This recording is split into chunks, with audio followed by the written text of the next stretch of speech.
Putang ina ninyo! Sir, dito ako. Ayoko umiyak. Laki ng katawan niya, no? Lalayo ako. Ayoko umiyak. Ikaw lang. Ay, magdali. Pasensya na kayo, putang ina. Sa sobrang pagmamahal ko, sa pamilya ko, kaya papaiyak ako. Ayoko umiyak, pero kailangan. Yung sobrang pagmamahal, wala kami mga magulang. Uli lang lubos kami. Kaming magkakapatid lang ang nagtataguyod sa kaming pamilya. Kaya ganito kami, iiyakin kami, mapagmahal kami sa bawat isa sa amin. Ayaw namin na may nahihirapan sa amin, pero kailangan namin lumabas sa buhay. Sa sobrang pagmamahal namin sa isa't isa, kaya ganito kami.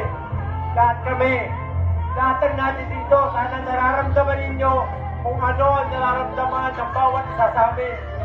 Sana mapil ninyo yung pagmamahal namin pamilya.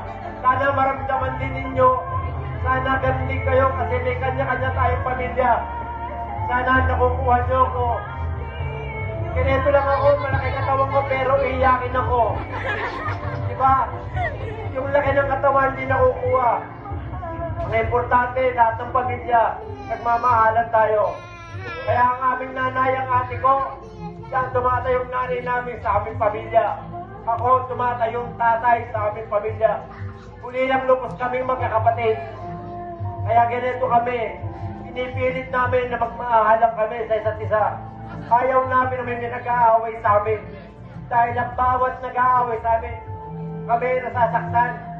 Yung magulang namin na nagtatahuyod sa amin, wala na. Kaya pilit namin na kaming pamilya namin, tinataguyod namin. Yung sarili namin, pati ang buong pamilya namin. Sana sa lahat ng mga nandito, yung sinasabi ko, sana tumatak sa inyo. Hindi tayo pabata. Tandaan nyo yan. Mahalin natin ang isa't isa. Mahalin natin yung mga magulang natin. I love you! Diba? Yung asawa ko, nag-iisa lang yan. Kahit naiyak ako, natatawa ako, matangina mo. Ate, happy birthday. Maraming salamat sa inyong lahat. Ate, happy birthday. Sir, bati tayo, sir, ha? Maraming salamat po.